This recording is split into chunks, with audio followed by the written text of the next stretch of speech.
सभी को मेरा सादर नमस्कार।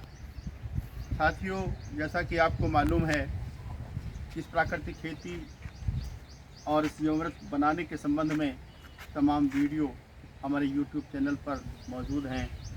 इससे साबित होता है कि हमारे किसान भाई इस प्राकृतिक खेती से और जीवामृत बनाने की मुहिम से जुड़े हैं।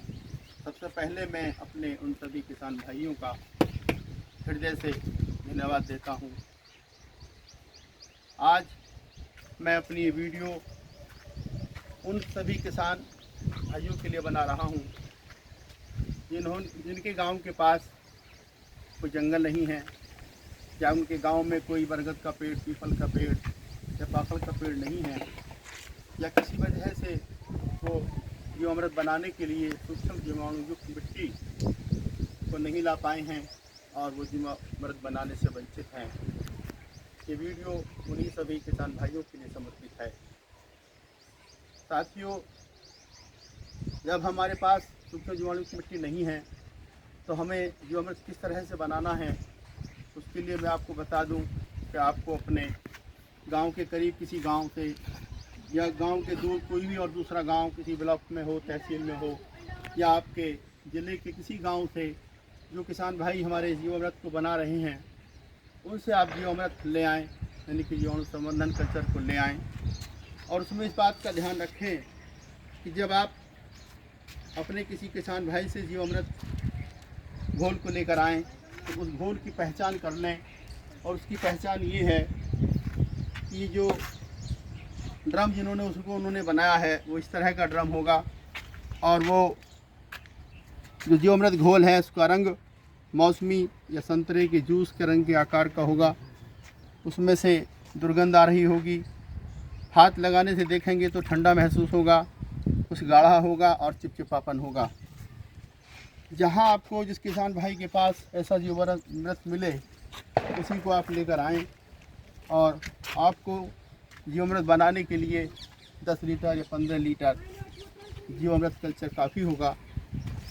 ज़्यादा बेहतर रहेगा कि आप जीवामृत ला करके बल्कि जीवामृत को घन जीवामृत में परिवर्तित करके लाएं, क्योंकि जीवामृत लाने के बाद आपको तुरंत उसको अपने ड्रम में डालना होगा, क्योंकि उसमें जो आप ला रहे हैं जीवामृत सुंदर सूक्ष्म जीवाणु हैं। अगर वो आप ला कर रखे रहे, किसी प्लास्टिक के बर्तन में बंद रहा, तो उन जीवाणुओं को ऑक्सीजन नहीं मिल पाएगी और उन सूक्ष्म जीवाणुओं के मरने का डर रहेगा। इसलिए सबसे बेहतर ये रहेगा कि जिस किसान भाई के पास से आप जीवामृत लाएँ तो उसको घन जीवामृत के रूप में परिवर्तित करके लाएँ। अब सवाल ये उठता है कि जब आप वहाँ से घन जीवामृत के रूप में या जीवामृत के रूप में अपने किसी दूसरे किसान भाई से जीवाणु कल्चर लेकर आ जाएंगे, तो फिर आपको अपने यहाँ जीवामृत कैसे बनाना है, तो इसकी जानकारी मैं आपको देना चाहता हूँ। उसके लिए सबसे पहले आपको 200 लीटर एक प्लास्टिक के ड्रम को लेना है, और उस ड्रम को साफ़ सुथरा करके उसको साफ़ करके उसमें शुद्ध पानी आपको भर लेना है। और वो शुद्ध पानी करीब करीब 80% आपको भरना है। और फिर उसमें जो आप जीवामृत लेकर आए हैं या घन जीवामृत आप लेकर आए हैं, उसको आपको इसमें अपने ड्रम में डाल देना है। मैं अपने साथी से कहूँगा कि वो अपने ही ड्रम में से हमारे पास मौजूद है, इस ड्रम में डालने की मेहरबानी करें। ये इसमें जीवामृत आपके सामने दिख रहा है कि हमारे साथी जीवामृत इसमें डाल रहे हैं, और ये करीब करीब 10 लीटर हम इसमें डाल देंगे। ये आप जब जीवामृत लेकर आएँ, साफ तौर पर आप सुनिश्चित कर लें कि जो कल्चर आप ला रहे हैं उसमें सूक्ष्म जीवाणु होने चाहिए। बस अब ये सूक्ष्म जीवाणुओं को खाने के लिए भोजन चाहिए, तो इनके खाने के लिए भोजन के लिए हमारे पास गुड़ है और बेसन है। तो इसके लिए आपको 5 किलो गुड़ इसमें डालना है, और एक डंडे की सहायता से इसको धीरे धीरे चलाना है। इसके साथ ही 5 किलो बेसन हमें इसमें डालकर इसमें घोल देना है, ताकि इसमें आराम से घुल जाए, और धीरे धीरे घुल भी जाएगा। इस बात का ध्यान रखें कि इसको धीरे धीरे आप चलाएं। आप अपने गुड़ के जगह पर शक्कर भी ले सकते हैं, यानी कि चीनी ले सकते हैं। और दलहन का आटा, बेसन के स्थान पर आप किसी तरह का कोई भी आटा ले सकते हैं, इसमें डाल सकते हैं अपने जीवाणुओं को खाने के लिए, भोजन के लिए। जब आप ये काम कर लेंगे, इसमें इस तरह से घोल देंगे इस बेसन को, इस आटे को, तो फिर आपको इसको 2-3 दिन के लिए रख देना है, छोड़ देना है, या किसी कपड़े से आप इसको ढक दें तो बेहतर रहेगा। वो कपड़ा सूती होना चाहिए या कोई टाट की बोरी हो, ताकि इसमें हवा आती जाती रहे, कोई और दूसरी चीज़ इसमें न गिरने पाए। जब 3-4 दिन के बाद हम इस ड्रम को देखेंगे तो इसमें काले रंग की लेयर आ सकती है और नहीं भी आ सकती है, क्योंकि आप इसमें सूक्ष्म जीवाणु मिट्टी नहीं लेकर आए हैं, बल्कि अपने किसी किसान भाई से बना बनाया जीवामृत लेकर आए हैं। तो उसमें उन्होंने पहले ही इसमें जो काली लेयर थी उसको हटा दी गई होगी। अगर फिर भी इसमें कोई काली लेयर आए, यानी कि नेगेटिव पैथोजन की कोई लेयर आए, तो आप उसको अपनी छलनी की सहायता से, ये छलनी, इस तरह की छलनी ले लें आप, और उसकी सहायता से इस तरह से उसको बाहर निकाल कर फेंक दें।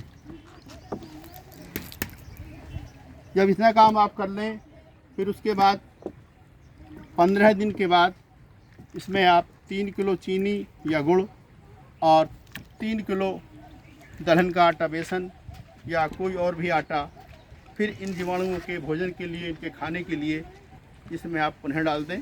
और फिर इसी तरह से डंडे की सहायता इसको इस तरह से घुमाएं, इस तरीके से धीरे धीरे घुमाएं, ताकि वो आराम से धीरे धीरे घुल जाए। जब 15 दिन के बाद हम इसमें अपनी खुराक दे देंगे, भोजन दे देंगे अपने सूक्ष्म जीवाणुओं के लिए, फिर उसके बाद हमें इसको 2 दिन, 3 दिन, 4 दिन के बाद एक बार अवश्य चलाते रहना है। और 15 दिन के बाद 10 दिन पर फिर हमें पुनः इसको सूक्ष्म जीवाणु को खाने के लिए भोजन देना है। 10 दिन के बाद जो हम भोजन देंगे उसमें हम 2 किलो गुड़ और 2 किलो बेसन या 2 किलो चीनी और 2 किलो कोई भी आटा हम इसको खाने के लिए डाल देंगे। और ये 2 किलो गुड़ या चीनी या 2 किलो बेसन या कोई भी आटा हम तब तक डालते रहेंगे जब तक हमारा जीवामृत बनकर तैयार ना हो जाए। इस जीवामृत के बनने का पहचान ये है, मैं आपको इधर दिखा देता हूँ। जब जीवामृत बनकर तैयार हो जाएगा तो इसका रंग इस तरह का, यानी कि मौसमी या नारंगी के जूस के रंग जैसा, ठंडा, कुछ गाढ़ापन और चिपचिपा सा होगा। इसमें से दुर्गंध आएगी। जब इस तरह का ये बन जाए तो आप समझ लीजिएगा कि हमारा जीवामृत बनकर तैयार हो गया है। और इस जीवामृत को बनने के लिए कम से कम 3 महीने का वक्त लगेगा। अगर हम जो कल्चर लेकर आए थे, जो हम जीवामृत लेकर आए थे, अगर उसमें सूक्ष्म जीवाणुओं की संख्या अधिक है तो कम समय लगेगा, यानी कि 3 महीने लगेंगे। और अगर उसमें सूक्ष्म जीवाणुओं की संख्या कम थी तो इसमें अधिक समय लगेगा, यानी कि 5 महीने 6 महीने लगेंगे। अब सवाल आता है कि जब हमारा जीवामृत बनकर तैयार हो जाएगा तो फिर हमें अपने जीवामृत को किस तरह से अपने खेत में प्रयोग करना है। इसके लिए सबसे अच्छा तरीका है कि जो जीवामृत आपका तैयार हुआ है उसे आप घन जीवामृत के रूप में बदल लें, यानी कि जीवामृत से घन जीवामृत आप बना लें। घन जीवामृत बनाने के लिए आपको 1 कुंटल गोबर की सड़ी हुई सूखी खाद देनी पड़ेगी और वो हमारे 1 एकड़ खेत के लिए पर्याप्त होगी। और इस जीवामृत में से जो जीवामृत हमारा तैयार है, इसमें कि 20 लीटर जीवामृत घोल हमें अपनी उस खाद पर डालना होगा। उस खाद पर जो हमने 1 कुंटल गोबर की खाद ली है उसमें 20 लीटर हम ये जीवामृत उसके ऊपर छिड़क देंगे। और साथ साथ 3 किलो चीनी या गुड़ और 3 किलो बेसन या कोई भी आटा उन सूक्ष्म जीवाणुओं के लिए खाने के लिए देंगे जो हमने उस पर गोबर के ऊपर डाला है, ताकि हमारे सूक्ष्म जीवाणुओं को भोजन मिलता रहे और वो भूखे ना मरने पाएँ। इस तैयार घन जीवामृत को हम अपने खेत में फसल बोने से पहले आखिरी जुताई पर जब हम पलेवा जोतने के लिए जाएं या अपने धान में पौध रोपाई करने के लिए जाएं, तब हम उसमें इसको बखेर देंगे और जुताई कर देंगे, फिर ये सूक्ष्म जीवाणु हमारे पूरे खेत में फैल जाएंगे और अपना काम शुरू करेंगे। जब हम इन सूक्ष्म जीवाणुओं को अपने खेत में डाल देंगे तो सवाल उठता है कि आखिर ये सूक्ष्म जीवाणु फिर वहाँ क्या काम करेंगे। ये मैं आपको आपकी जानकारी के लिए बता दूं कि ये सूक्ष्म जीवाणु जो हमारी मिट्टी में, हमारे खेत में जो पहले से अपशिष्ट पदार्थ मौजूद हैं या हमारे द्वारा कोई भी जैव पदार्थ डाला गया है, जैसे गोबर की खाद, हरी खाद, कंपोस्ट खाद या फसलों के अवशेष यानी कि पौधों की जड़ें, तना, पत्ती, फल, फूल, शाखाएं, उन सबको खाकर सड़ाकर यह ह्यूमस में परिवर्तित कर देगा, यानी कि हमारे खेतों में जीवांश कार्बन की मात्रा बढ़ जाएगी। जब हमारे खेतों में जीवांश कार्बन की मात्रा बढ़ जाएगी, यानी कि 0.8 से 1% के बीच पहुंच जाएगी, तो उस खेत में कोई भी फसल बोने के लिए हमें किसी भी तरह के रासायनिक उर्वरकों, urea, DAP, potash, zinc sulphate को देने की आवश्यकता नहीं होगी। साथ ही हमें अपनी फसल में सिंचाई करने के लिए पानी की भी कम आवश्यकता होगी। हमारे भूगर्भ जल की बचत होगी, हमारे प्राकृतिक संसाधन क्षीण होने से बच जाएंगे, हमारी जैव विविधता भी बरकरार रहेगी और हमारा भोजन, हवा और पानी वो भी प्रदूषित नहीं होगा। हमारी कृषि उत्पादन लागत भी कम आएगी। हमारी फसलों में किसी भी तरह के कीट रोग का प्रकोप नहीं होगा। कीट और रोग को नियंत्रण करने के लिए हम जो कीटनाशी और फफूंदीनाशी खरीदते थे वो हमें नहीं खरीदना पड़ेगा। हमें आर्थिक बचत होगी। जो उत्पादन होगा वह गुणवत्तापूर्वक होगा। उसके खाने से हम आप सब नाना प्रकार की गंभीर बीमारी की चपेट में आने से बच जाएंगे। साथियों, मैं आपको एक और बात याद दिलानी चाहता हूँ कि जीवामृत बनाना बहुत सरल है, लेकिन इसमें बहुत ज़रूरी है कि आप सावधानी बरतें। और आपको सावधानी ये बरतनी है कि जब जब जीवामृत आप अपने खेत में डाल दें या घनजीवामृत का प्रयोग कर दें, फिर उसके बाद आपको अपनी फसलों में, अपने खेत में किसी भी तरह के कीटनाशी रसायन का प्रयोग नहीं करना है। साथ ही उन सूक्ष्म जीवों को खाने के लिए आपको भोजन देना है, यानी कि आपको अपने खेत में गोबर की खाद, हरी खाद, कंपोस्ट खाद का प्रयोग करते रहना है। फसल अवशेषों को अपने खेतों में बिल्कुल नहीं जलाना है, बल्कि फसल अवशेषों को खेतों में ही पड़े रहने देना है।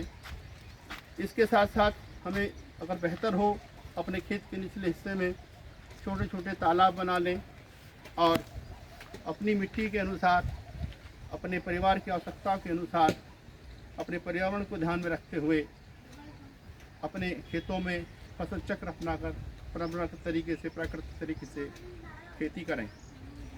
साथियों, मैं एक बात और कहना चाहूँगा कि ये प्राकृतिक खेती करने के लिए हमें अपने आप को, अपनी सोच को थोड़ा बदलना होगा, यानी कि हमें अपनी सोच को प्राकृतिक करना होगा। हमें चाहिए कि हम अपने खेतों के आसपास एक प्राकृतिक स्वरूप दें, यानी कि खेतों के आसपास एक ऐसा माहौल रहे ताकि वहाँ पहले की तरह नाना प्रकार की चिड़ियाँ, नाना प्रकार की तितलियाँ, रंग बिरंगी तितलियाँ, मधुमक्खियाँ, रामनी गुड़िया, केंचुआ, गुबरैला सब मौजूद रहें। और जो आसपास जलाशय हैं उसमें मछली, मेंढक, कछुआ, जोंक सब पहले की तरह से मौजूद हों, यानी कि हमारी धरती माँ का श्रृंगार बरकरार रहे। अगर हम ऐसा करते हैं तो ये प्राकृतिक खेती हमारी निरंतर रूप से चलती रहेगी और हमेशा हमेशा हमें और आपको इस धरती पर शुद्ध भोजन, शुद्ध हवा, शुद्ध पानी और शुद्ध पर्यावरण मिलता रहेगा और हम आप इस धरती पर खुशी के साथ जी सकेंगे। साथियों, आपने मेरी बात को सुना और मेरी वीडियो को देखा। उम्मीद है कि आपको मेरी बात पसंद आएगी। अगर आपको मेरी बात अच्छी लगे तो आप अपनी जिम्मेदारी को निभाएं और हमारी इस वीडियो को अपने साथियों में, अपने दोस्तों में, अपने किसान भाइयों में इतना शेयर करें कि ये वीडियो हमारे गांव के, हमारे शहर के, हमारे ज़िले के आखिरी गांव के आखिरी किसान तक पहुंच जाए, ताकि वो किसान भाई भी इस प्राकृतिक खेती का, जीवामृत का लाभ उठा सकें। इसी के साथ ही सभी का बहुत बहुत धन्यवाद।